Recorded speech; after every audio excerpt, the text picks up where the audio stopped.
And now, deep thoughts.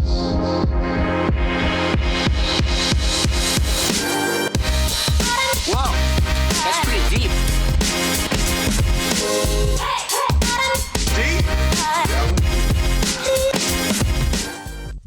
Hey, it's Matt Shantz with the Deep Thoughts podcast. The purpose of this podcast is to have deep conversations on topics of faith that help you in fostering deep discipleship to Jesus. I've got two guests on the podcast today, a power couple of sorts, Jeff and Alyssa Bethke. Alyssa and I are in a master's cohort together through Western Seminary. She's the author of Satisfied and has just turned in the manuscript for her latest book. Her husband, Jeff, released a spoken word video on YouTube back in 2012 called Why I Hate Religion But Love Jesus. That has since been viewed over 35 million times and led to the writing of his New York Times bestselling book, Jesus, and then that symbol for greater than, Jesus greater than religion. They live in Maui, have 3 kids, run some businesses and ministries together, including family teams, which is all about equipping families to live as a multi-generational team on mission. And it's the main topic of our conversation in this episode. This was a super fun and insightful conversation that I can't wait to share with you. So without further ado, here's my deep conversation with Jeff and Alyssa Bethke.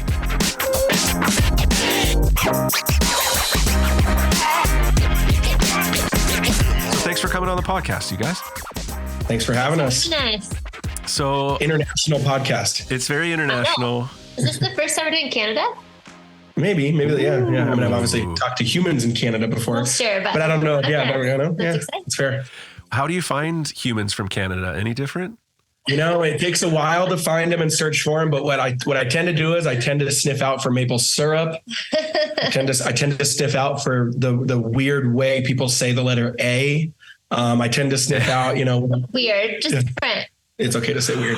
Yeah, It's not the right way to say it, but that's how I tend to find the Canadians. Sorry. We usually give it away by saying sorry a lot. Sorry is a great Oh, one. yeah, Yep. sorry, eh? The That's only ultimate. weird thing that makes it weird is Minnesotans get very Yes. close to you guys. It's Yes. the only state in the nation where it's like, are you Canadian? Yeah. But they're not.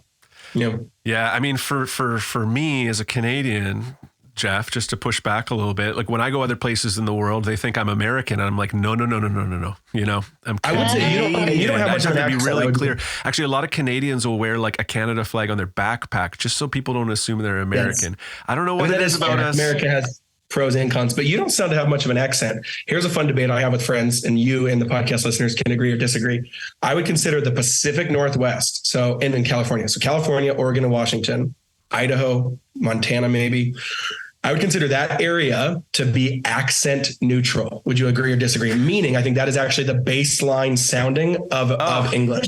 But I think anything outside of that has flair on it. But I think that there's no flair, meaning I think it's actually the baseline accent or no accent. I hear what you're saying. I think, like, to me, I agree with you. I think that's obvious. Like that's how it seems to me. That's how I interpret it. And yet, what's news to me when you leave your little area of the world, you're like, oh, we all have accents. Like, I'm the weirdo with the accent. Yes, but I'm only talking about with whatever. English though. But I really feel like I feel like the neutral, that's what I'm saying. Like, we don't have an accent. I think Southern people would say they have an accent. Yes. Right? Sure. I got you. Northeast would say they have an accent. They'd admit it. But see, people from Seattle would be like, I have zero accent. I think we are the baseline neutrality Sure. of English. Another way to say it is we talk English in the most boring way. Like, Yeah, that's fair. interesting That's fair. sounding. That's fair. So I straight. wish I had a Southern accent. I thought where you were going with that, bringing in California, Oregon, Washington, and us in BC, like Pacific Northwest, is we are very alike. And then Yes. So like a lot of people from Oregon and Washington, it's like I feel like very kindred with them, and they might feel more kindred with us than some people from the South, where they're like, that's a different world, right? So 100%. yeah, we got a lot of affinity. But you guys are in Maui. How long have you been in Maui? Almost 10 years. Born and raised, 9 years. born and raised in Washington. We've been here 9 years. Yeah, both of us. You were raised in Washington, Alyssa? Yeah, we both were from Seattle. Federal Way and Tacoma, for those who know the area. Yeah. Oh yeah, for sure. Wow. Okay. Well, my huge condolences to you guys about Maui. And this was on like our group chat with the cohort, which Alyssa and I are in together, but just devastating. And just to know you guys a little bit and to see that happening just made it so much more real for me. Talk about like what it's been like for you guys, because this hit close, like neighborhood-ish close, right? Yeah. So there was, for people that don't live here, it's a little confusing. Obviously, when you watch the news, you don't really know the context or where those places are. The devastating, historic, deadliest fire of the last 150 years was Lahaina. That's about an hour away from us, but there was 7 fires, I think 6 or 7, all at the same time. And so there was one right by up where we lived at the same time. We were actually technically the first fire of the island. Yeah, we evacuated. We got woken up in the middle of the night and got evacuated with all of our iPhones and devices blaring at 4 a.m. We had no power, 80 mile an hour winds. It's pitch black outside. We go outside and then we live on a mountain, and just the mountain, and it's like kind of pastury, Texas-y farm vibes up here. Just the pastures, just like glowing orange. And that was surreal. And so we were out of the house in 5 minutes, and like, I don't know if we're coming back to a house. Thankfully, we were pretty much good. I think there was technically 3 homes that got lost, like a couple doors from us, which is really sad, but nothing like Lahaina. So that was the crazy part for sure. Mm-hmm. Yeah. Man, I think just because it's such a small island, it's like everybody is affected. Everybody knows somebody, and so yeah, it's just been.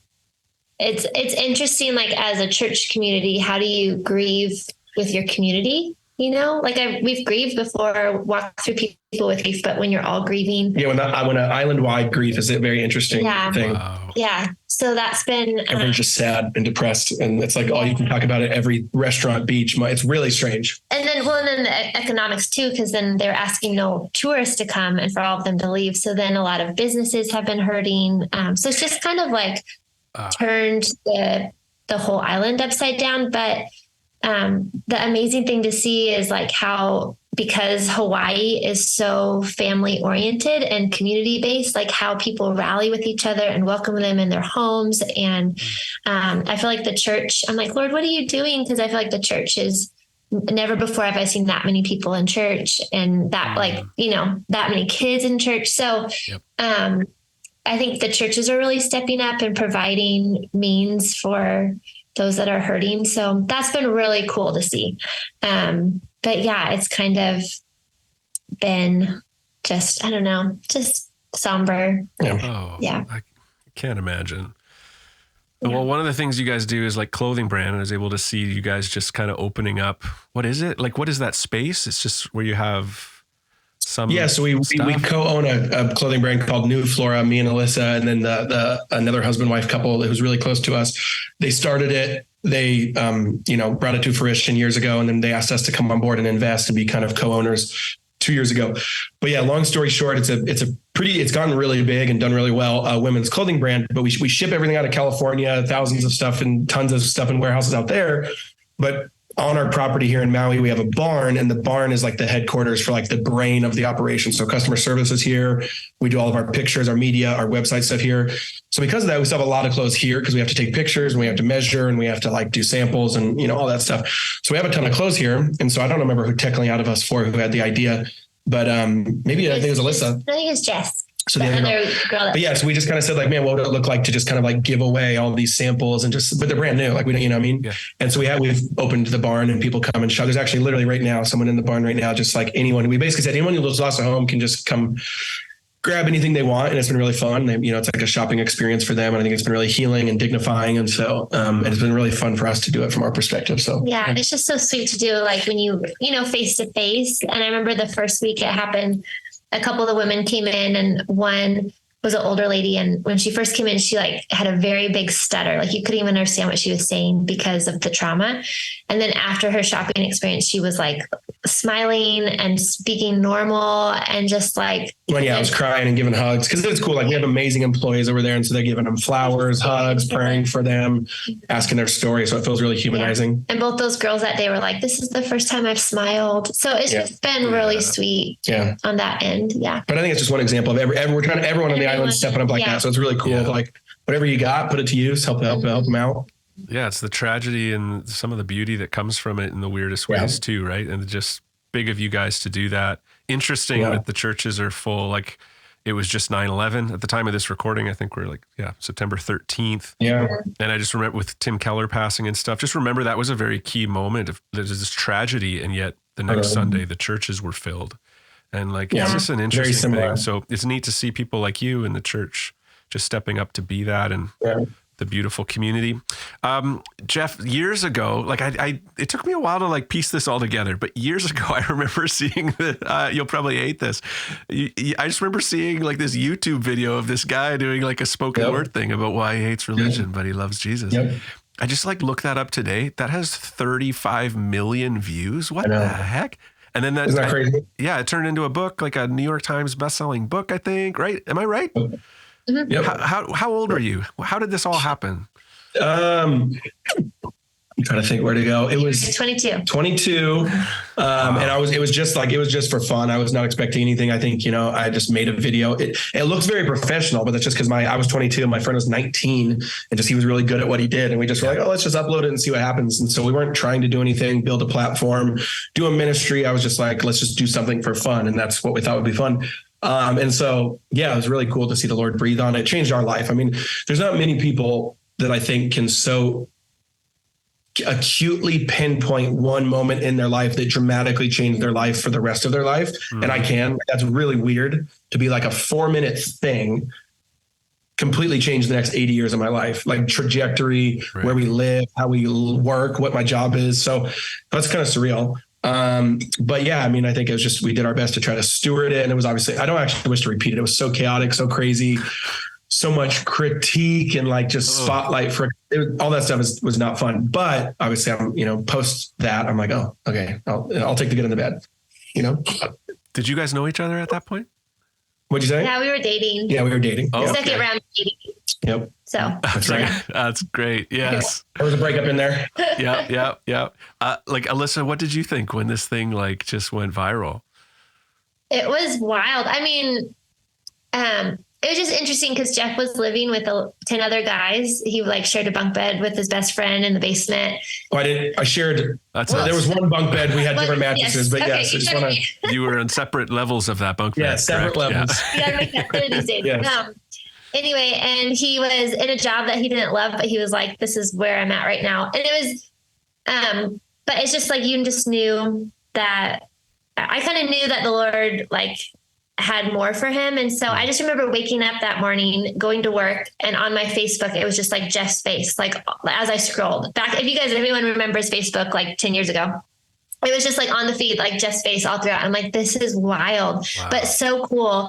And it was really cool because a couple weeks before that, Jeff had gone to a Young Life conference, and there's a couple ladies there that like prophesied over him, like not obviously like using YouTube, but just like something big is going to happen.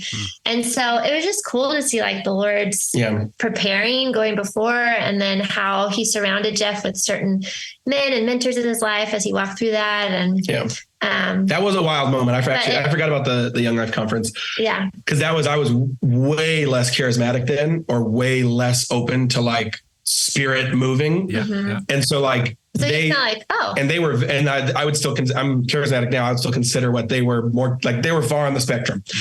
And so I was like, I felt deeply uncomfortable. They pulled me aside. They're like, we have to say something. We have to pray over you. We got a vision, all this stuff. And I was just like partly rolling my eyes, partly bitter about it, and partly like, this is dumb. Yeah. And they said all that stuff. They just prayed over me and were like, they literally said, it was, I can't remember the specificity of it, but it was very specific. It was like in a couple weeks, like something big, like it was very specific. And I was like, no, whatever. And I honestly didn't remember until a couple of days after the video. And I was like, whoa, that was whoa. So that made me more open to the Lord's spiritual move for sure. Right. Hey. Yeah. I know I in talking about the Holy Spirit around here, like even just this morning, I started off a new year of like, we have these ministry interns at the church, and was just talking about that and just talking about the Holy Spirit. And we come from the pendulum's often like wild charismatic, like that makes people uncomfortable, or the pendulum swing to like, because it could get weird, nothing. We don't do anything totally. Right. And that whole idea of like test prophecy, like don't despise it, test it is something I'm trying to work on myself, is like, if it's biblical, praise God. And stuff like that. Yes. Stuff like that helps us change our views a little bit when it confronts us like that. Wow. Yes. So Alyssa, you wrote a book called Satisfied. I was like reading about it today, and you cover like topics like fear and anxiety and body image. There's this one line: be skinny, but not too skinny, work and hustle, but stay home and be a good mom, be wild and free while tidy and pure, love your husband, but be independent. Like, man, like, well done. I feel like, man, that phrase right there encapsulates so much of the tension that like young women, young moms often feel. Yeah, women have to be everything right now, which stinks. But right? Yeah. Like, so how in that climate, which I think you described so well there, with all those things, all those moving parts going on, like satisfied? Like, are you for real? Or how did you root that book? Like, where does that satisfaction come?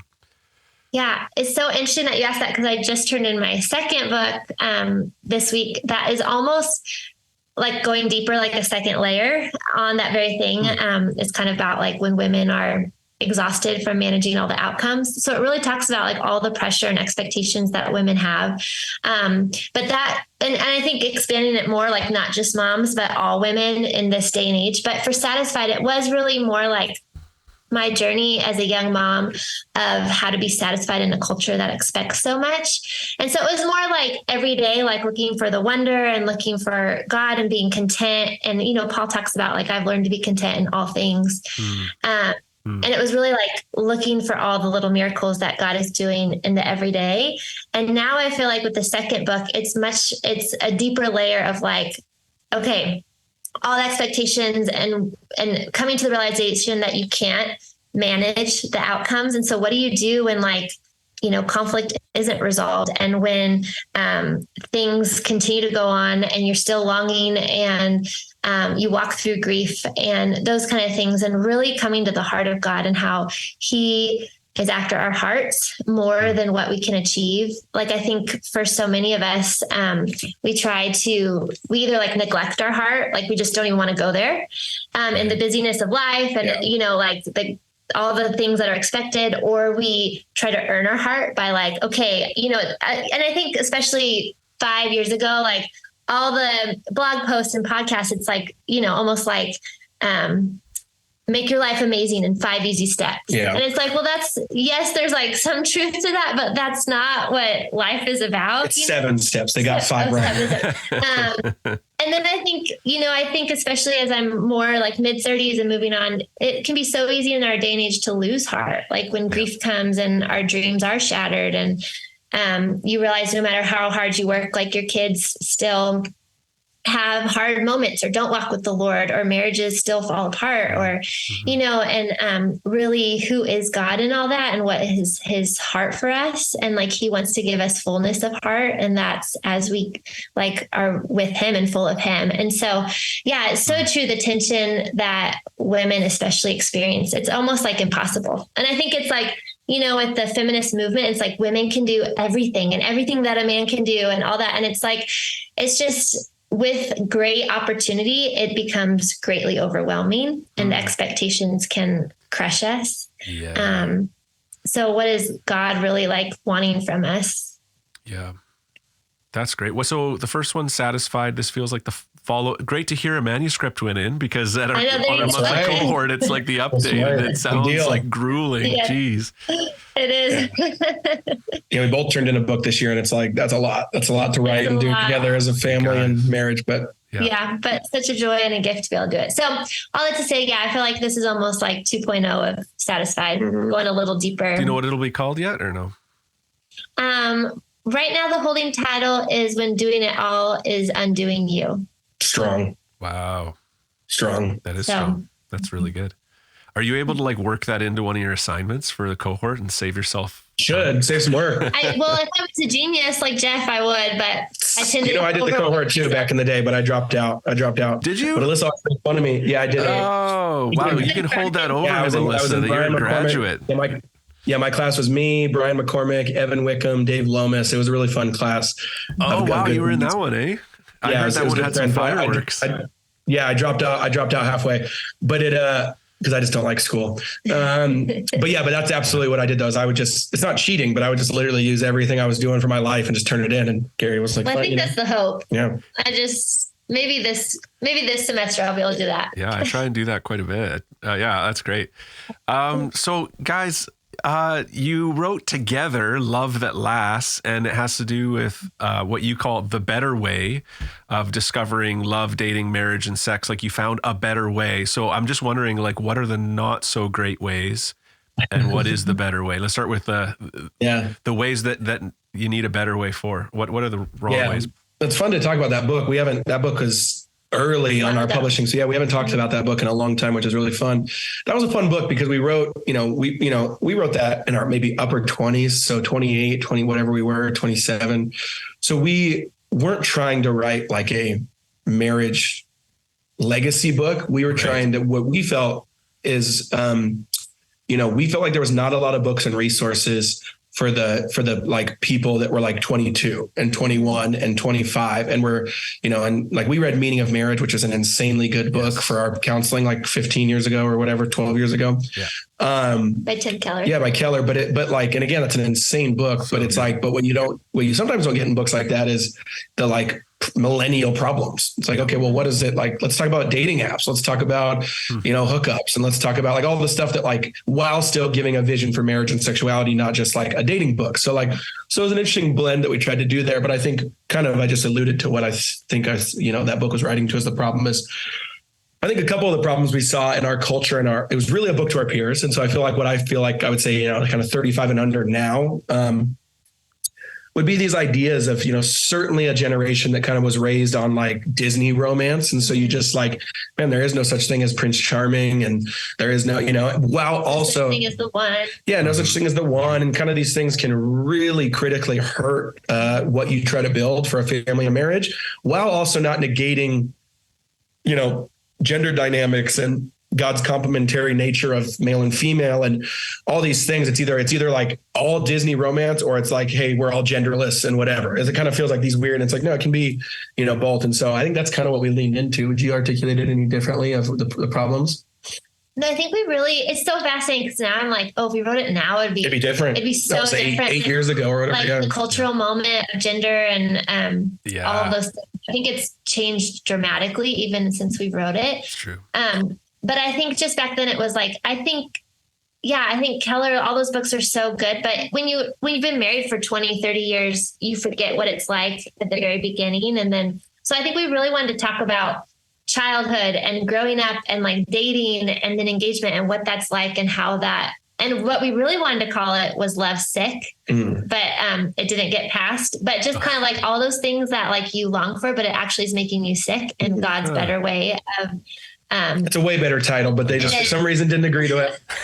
But God's better way, and how, like, I think when Jeff and I dated, Jeff was, I grew up with like, I kissed dating goodbye. He was my first boyfriend, my first kiss, all of that. Yeah. And then as a natural peacemaker, and an only child, I just like hated conflict, and we dated long distance. So I like never talked about conflict, and I had all these really high expectations of what Jeff should be that kind of crushed us. And so, and I think our stories are so different, where Jeff grew up in a very different home, had a very different dating experience. So we just really wanted to like talk about both things and how, what God's real idea of like relationship and love and marriages, and how to work through conflict, how to, all those things. So that was kind of, it is such a fascinating time, because there's like this, there's sort of like the purity culture crisis, like kind of like in the deconstruction going on, like it's kind of rooting through some of that, this kind of concept that,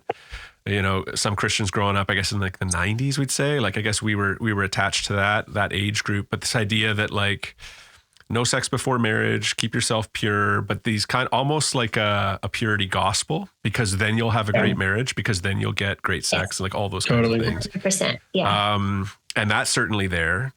And that's somewhat like broken and flawed and not robust enough in terms of a beautiful vision that, for sexuality and marriage that's in the Bible. It's sort of a cheapened version that does its own damage. But then on the other side, there's like a hookup culture and like a kind of selfish, satisfying kind of thing. And that's broken too. And it's interesting you touch on those and pointing towards a better vision. So yeah, I mean, time's changing so fast, like in the last few years, like, it's the situation's a bit different, but those pitfalls are still there. That's interesting. Yeah. So what's your best marriage advice right now, you guys? Go to counseling. Yeah. Amen. Go to proactive counseling, meaning just like, I think there should be always someone in your life that's just coaching you.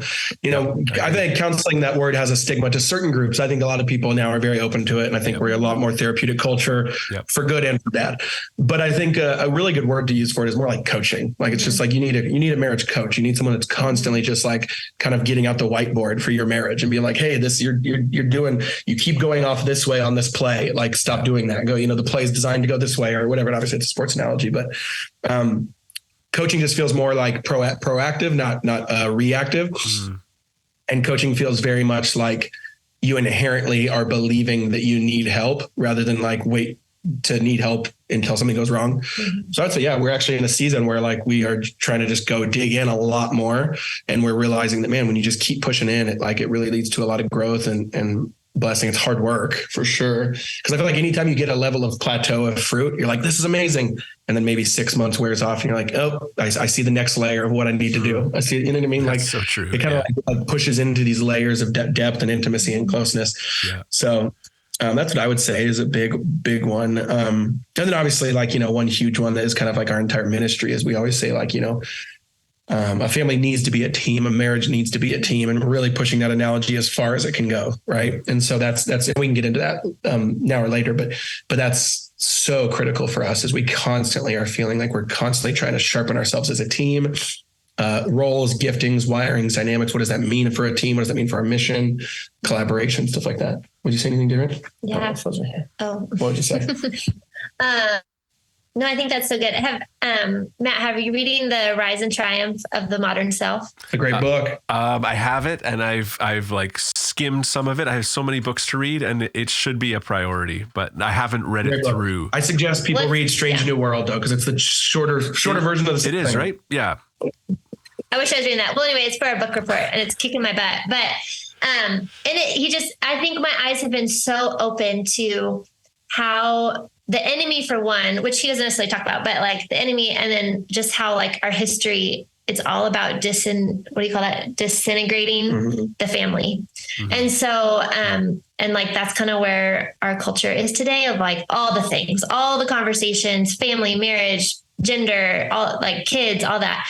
And so I just see it, I'm not done with the book yet, but seeing it in such a different light of like, man, the enemy is just so after ruining marriage, and how that's like one of God's great vehicles to sharing the gospel. One of it, like there's many other ways, and so I think marriage, anyone who's been married for a hot minute will just say like, it's so hard. It is like such hard work, but it's work that is like brings such fruit, and it's so worth it.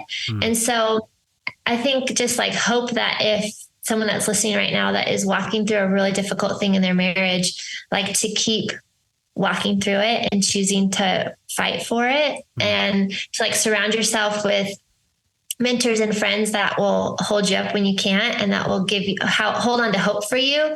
And then like what I was saying, like just counselors or wise mentors to help you work through the places where you get stuck. Like it's just, and I think even in really great, quote unquote, Christian marriages, it can be so easy to just get stuck and stay there and give up. Be like, that's too painful. That's too hard. Like, let's just, or we're just too busy, so we don't have time to go there.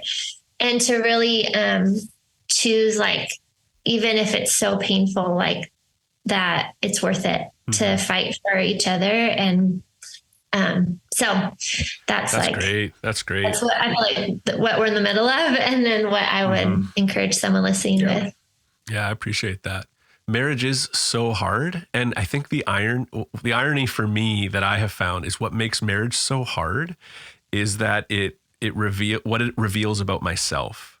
It's not so much that like, oh, this person I live with is so hard. That's not what I find so hard is like, and this isn't original to me, but it's like your spouse holds up a mirror to you. Like they see you like nobody sees you, and they show you yourself like you've never been shown before. And that is so hard, right? That is so hard. But like you say, if you'll lean into it, if you'll hang on, if you'll embrace it, if you'll get help, like it's a gift to see yourself as you are. And especially in the Christian view, to see yourself as you are, but to know you're accepted and loved and that there's grace. Yeah. Like, but man, it's right. It's tough to see ourselves. It's tough to work through that. And especially when our spouses are wrong. Right, Alyssa? Yeah, exactly. Exactly. Exactly. So Jeff, you talked about like this team analogy. Like, why do you like that so much? Why do you like that team language for like marriage, parenting? Yeah, I think the main reason is because it's biblical.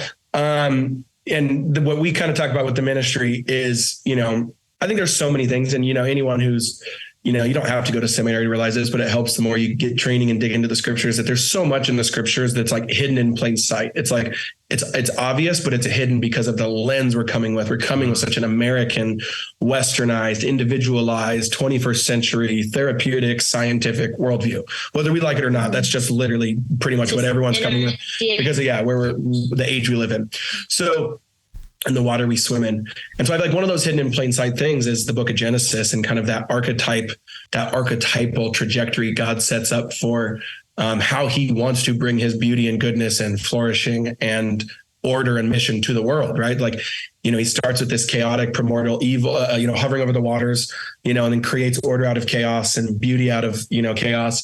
But then it's clear, in the Garden of Eden that the Garden of Eden is not the whole world. I think that's a huge misconception. People don't really realize that, we think that everything was just perfect and orderly and amazing and fruit and trees. And it was, but it was like, for lack of a better term, it was like a town, not the state. Like, you know what I mean? Mm-hmm. And the state was still a bunch of thorns and thistles and primordial waters and chaos and, like that. And so he kind of made like a prototype, right? And then he gives these basically before he creates the humans, he's like, okay, kind of thinking as God. It's like a helpful thought experiment of like, okay, he could easily snap his fingers and just make the whole world look like that, but he didn't do that. He made a prototype. The rest is so chaotic. How is he still going to get his mission, which is like making order and beauty out of chaos? And so he didn't have to do it this way, but he chose to make two image bearers, which is really interesting, right? And they also made them different, like male and female. So somehow there's a complementarity there. And I'm not even making an argument for complementarianism. I just mean it's not two males, it's not two females. They complement, help each other. Yeah, it's a male and a female. Right.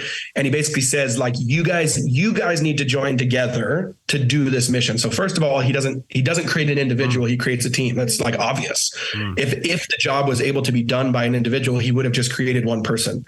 He didn't, created a team. Then what's crazy is he kind of alludes to the fact that the mission is so big that they will not be able to do it in their lifetime, even though technically there's an argument that they're immortal. And so he, if they eat the tree of the life. So then he says, why am I blanking here? What's the multiply line? Be fruitful and multiply? Be fruitful and multiply. So he's basically alluding to like, to do this, you guys still aren't enough. So I made a team. The team's not enough. You now need to multiply yourself so you have more team members downline generationally. And then he, kind of spins that into existence. So it's like from the beginning, we see this very specific pre-sin ordained way of not the only way, but one of the, I would say, main way that God wants to bring in beauty and order out of chaos is a family team. Like that's literally what he creates. He could have created an app. He could have created a nonprofit. He could have created an organization. He could have created robots. It is actually really shocking to me that God's main solution to do his work is a multi-generational family team on mission. That was his primary way. I never would have, if I was God, I never would have chosen that way. So that's like basically, we can get more into the weeds on that. But I think that's such a fascinating and compelling vision of like, oh, if that's God's primary way in which he wants to bring his blessing into the world, then are we paying attention to that? Are we living into that? I think it's also why, you look on the flip side with Satan, why there's so much attack against the family is because it's one of God's main vehicles. And by the way, this is like not just a one-off, but it's proven literally every time God reenacts his promise. He literally goes to Noah, the whole shebang with Noah and all that story. And then the very end is be fruitful and multiply. Obviously we got Abraham and obviously the whole shebang there. And he's like, be fruitful and multiply. So it's like, he actually like constantly affirms that like, this is my way. I'm going to do this. Yes. That's fascinating to me. It's like, it's interesting. So you guys have this thing called family teams. I want to hear more about that. And in a description about it, you guys refer to the Western view of family as a failed experiment. Can you just parse that out a bit? You want to talk about that? You should talk about it. It's your book. We both believe this, but Alyssa likes me to talk about it more. I mean, I could fill in things. Yeah. Well, here, the Western. See, there we go. I knew she had some heat. The Western idea of family is so individualistic. It's like, everyone, it's all for their own flourishing, individually, independent. You do you. And then once you're 18, you like go and fly away. Like the bird leaves the nest. And it's just not how that family is described in the Bible. The family is like very, as a team, we work together. How do we serve each other? And that it's not about you and your own needs, although of course, like we consider each other, but it's about being on mission, partnering with the Lord, and that every person on your team is needed to fulfill this mission as like the Smiths, the Johnsons, the Bethkes. And that really is multi-generational. And so it's like bringing grandparents in. I mean, it's very like a very Jewish way of doing family. Like they have it right in how to go and fulfill a mission. And so that's kind of like the nuclear family is just, it's not like it, once the kids leave the house, it kind of dies. Yeah. There's this legacy. The Western family has a very, very short memory. The biblical family has a very, very long memory. And I find it super interesting again, that God himself chooses his name. His primary named identity in the Old Testament is a named identity under the legacy of a 3-generational family. He says, I'm the God of Abraham, Isaac, and Jacob. That is fascinating to me. From his own mouth, he decides to make his primary name about a generational family. That is so interesting to me, right? We couldn't even literally name that ourselves. I could go to any friend and there's no way a friend could name 3 of their dead generations, grandparents. There's no way. Maybe they can name 1, and I mean dead, like all those, he's referring to himself like that hundreds of years down the line. There's no way one friend could even name 3 all completely dead generations in their past, like the grandparents' name or whatever. But that's fascinating to me that God chose to make that his primary identity. That's the only way he refers to himself when he's referring to himself to Israel, outside of character descriptions like Jehovah Jireh and these things that like involve what he provides and all that stuff. That is so weird to me. Isn't that weird? That's weird. It is weird. So how do we, if you see God describing it this way, like he planned it this way, and then we see this sort of Western view of family as this failed experiment, how do we begin to apply God's way into like the Christian family today? How have you guys how's that? I think there's a couple of practical things. I think the team analogy is one of the most helpful analogies to help you just filter everything through. So sports team, work team, like there's a lot of think about both of those. Okay, let's take those 2 analogies. Those are probably the most common: sports team and a work team. Which I feel like is great because a lot of fathers can cling to that. Yeah. They're like, I get that. Yeah. You bet we can. And this will also kind of highlight probably how you're not acting as a family team, which is really interesting. It's like a smoke screen that signals out kind of like how you've believed in the Western view of family. Imagine if you're at a Apple computers, like you're at the company. Okay. And let's say this is back in Steve Jobs' day. What's the new guy? Tim Cook or whatever. Okay. Let's say it's Tim Cook. You're at an all hands on deck meeting or whatever. And just, you're like, an employee. You're like, hey, Tim, like, what's the whole point of this? Like, why, what's Apple for? And he goes, I don't know.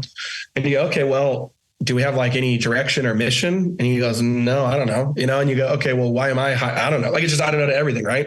Directionally and mission oriented. You'd be like, that is the dumbest thing I've ever heard. And they'll probably go bankrupt in 5 minutes. I'm out. Yeah. Probably every single family though, if a kid were to ask the dad those same questions, that would be his answer. Right. Meaning like we don't live directional and missional oriented, but we don't think that's weird. But we know that in a sports team, like you would be like, why are we here? I have no idea. What are we doing? I have no idea. When instead it'd be like to win a championship, to train, to play, to beat the enemy, to all these things you could like clearly articulate. And I think that just shows that like, because that's what teams do. That's what teams do. Only individuals would say, I don't know, like what we're not that involved. You know what I mean? Mm-hmm. So it's kind of a helpful smoke signal, but it could also really help you on the other side of like, just what would that look like? Teams have uniforms, teams have secret handshakes, teams have missions, teams have championships, teams have practices, teams have games, teams have coaches, like blah, blah, blah. Right. So I would just say that is literally the most practical first step, is like, take everything I just said and be like, what would that be in our family? You know, I think families are just so reactionary, and like we let everything happen to us, and we kind of like submit to everybody else, which there's some things that we need to submit to. Like, you know, if you send your kids to school, like you're submitting to that school, but really to take ownership of your family and like have a vision and direction, and to be able to articulate that to your kids and your wife. And so that you're all going together someplace. And even like coaches, like Jeff talks about, you're always like taking inventory is the wrong word, but like, of each player on the team. Like, what are their strengths? What are their weaknesses? You're particularly tuned in to their giftings, wirings, and how that's necessary to help the team. Yeah. And that is so needed in families. And especially in our culture today, where it's like everyone's telling our kids what they need to be or who they are, or questioning it. It's like we as mentors, adults, parents, like we need to be speaking life into our kids and like, this is who you are. These are your strengths. These are your weaknesses. We're going to work on that together. Like just really taking more intentionality with your family and working as a team. And it's deeply empowering too. I think sometimes people hear this at first and like, oh, that's a lot of pressure on the kids. It's like, actually, it's the opposite. Actually, the reason that, you know, Jewish kids don't leave their faith nearly as much as evangelicals is because they actually have a purpose. We give our kids no purpose. We just give them safety and comfort. Mm-hmm. And safety and comfort does nothing to actually transpose a faith. Now, safety and comfort is good, but it's like 5% of a coach's job, right? Like, sure, when I send my kid to the baseball team, I hope the coach keeps them safe, but that just feels like a non-starter, like, of course. But to the Western Christian evangelical parents, that's like the whole game. Keep them safe, keep them comfortable. It's like, no, that's dumb. And so I think... there's so much more. Yeah, there's a lot there. I was going to say one thing, though. I think I lost it. It was there. If it comes back, I'll let you know. What else about how to... It was there. What were you finished up saying? Oh. You were saying something that sparked something. The weaknesses, empowering them. Empowering. Thank you. So there's a fascinating study. Team, guys. Great team. This is one of the most fascinating studies that I footnoted in my Take Back Your Family book, where psychologists have proven this, that the highest need of a child when he's under age 4 is self-esteem and like safety, right? Like attachment and safety and self-esteem.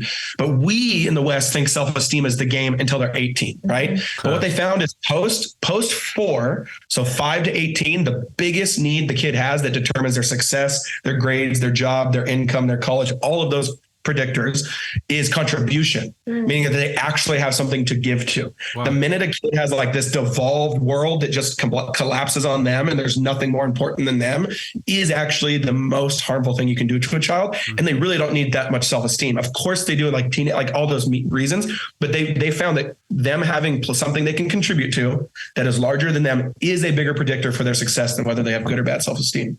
That's fascinating. That totally makes sense, right?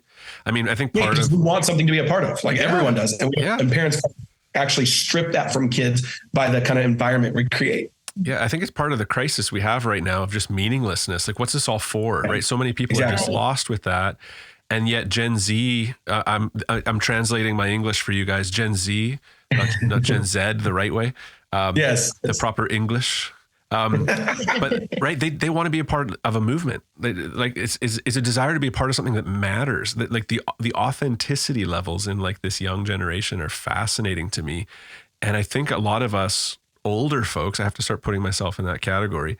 We're just handing them like so little. It's just safety and comfort and bigger bank account. Like it's just like that's so pointless. It's part of the game, but it's not the whole game. And the fact that we like make it the 5%, the 100% is a big bad. It's a bad thing. Yeah. Well, that's well said. Well, as we start to wrap this up, like, can you just put this like team concept a little bit more into like, I don't know, like the Great Commission, our purpose as Christians, why we exist. It goes back to the garden and the way God made it. How do we apply this as Christian families? A little more meat on the bone as we wrap up. Totally. Well, I think it's exactly what you just said. That's my favorite part about the scriptures is that mandate never goes away, and it gets reaffirmed every time God has that crossroad moment with a a representative or a new covenant or whatever. And he constantly reaffirms that missional mandate from the garden around a team. But what's interesting is once you jump to the New Testament, it clearly then supersedes and jumps above the nuclear family, right? So it's certainly, I would say, the family, right? Again, mom, dad, kids, or whether it's a blended family, divorced family, there's grandparents, like the whole shebang, right? That whole like generations, a bunch of kids, your team can look different. But whatever that family is now subservient to the capital F family, the church. Yeah. But we are tools in that web to serve the church. So maybe another way to say it is the primary tool of the church is the family. And so I feel like, and I don't mean that in the nuclear way, again, I just have cute little perfect kids and amazing family. But okay, because I see when I use the word family, I think like 5 generations, grandmas, grandpas, uncles, all that stuff. So even if you're single, you're still a part of a family team. I think people have envisioned like, oh, I'm a single 25-year-old, so I'm not a part of a family team. I'm not married, I don't have kids. You have a last name. You're obviously a part of some web. But that mission is so critical that go make disciples of all nations. And I think of not the only way, but a very strong way that we can do that, certainly in the West right now, is through the family. Because again, it's a team. So it's like, how much better is that than an individual? You have giftings, you have resources, you have wirings. And so you can push into that. And then also for the people that maybe are the only believer in their family, that's when you get to kind of come outside of that and be like, wow, I'm actually part of a bigger family. And so I'm going to give my life to the bigger family. And we've seen that a ton, but yeah, to me, it seems like the Great Commission actually seems like a logical conclusion of that reaffirmed thing all throughout the Old Testament. But I don't know, would you add anything to that or say anything to that? Last word, Alyssa. No pressure. Last word. And obviously for parents that do have kids and you have like a normal, I would say making disciples of your own kids is one of is such a stronger long-term play than trying to like make disciples outside of your home, if that makes sense. Just because I feel like when you have 20 years with someone in that kind of in context and environment, the math is really strong on what that does to multiplication if everyone was doing that. Mm-hmm. Yeah. Last word. That's so good. I don't have a last word. It's great. The only disclaimer I do have to give, by the way, she can talk more if she wants, is just because if people are watching this, I didn't say it. Yes, I did finish playing pickleball, and yes, I am super sweaty. I promise I don't get that stressed when I do podcast interviews. I promise it's just I'm playing pickleball up until 3 minutes of this podcast. I thought I put you on the hot seat, man. No, and we were talking about this before we pressed record. Alyssa is sacrificing most by sitting so close to you. Yes, I'm not going to say after you were sweating from pickleball, but you guys have been an absolute blast. It's been fun to chat with you, Alyssa. It's great being in a cohort with you. I'm going to see you tomorrow, actually, for like 8-9 hours. You start at 5 a.m. in Maui. I get to start at 8 a.m. God bless you. Thanks, guys. This was fun. Thanks, Matt. Thanks for having us.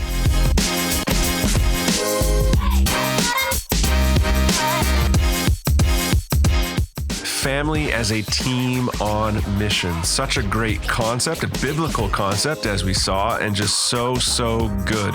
Lots of inspiration there to draw from about living with purpose and seeing marriage and family and all of life through that lens. Hey, keep your eye out for Alyssa's forthcoming book. It's been a blast being in a cohort with her, gleaning from her wisdom on a regular basis. Super fun to meet Jeff, first time, and didn't quite know what to expect, but he is like my favorite kind of guest. Tons of energy, lots of great things to say, the kind of guest where you just turn them loose and they carry it. So thank you, Jeff. That was a blast. I commend their work together with family teams to you. Check that out. I'm also including a link in the show notes to a church in Maui that you can still make donations to in order to support those affected by the devastating fire. I'm grateful to hear of the kind of response spiritually and also very practically, including what the Bethkes are up to out there. And we just want to fan that into flame. Thanks so much for listening to Deep Thoughts. I hope it helps you in fostering deep faith.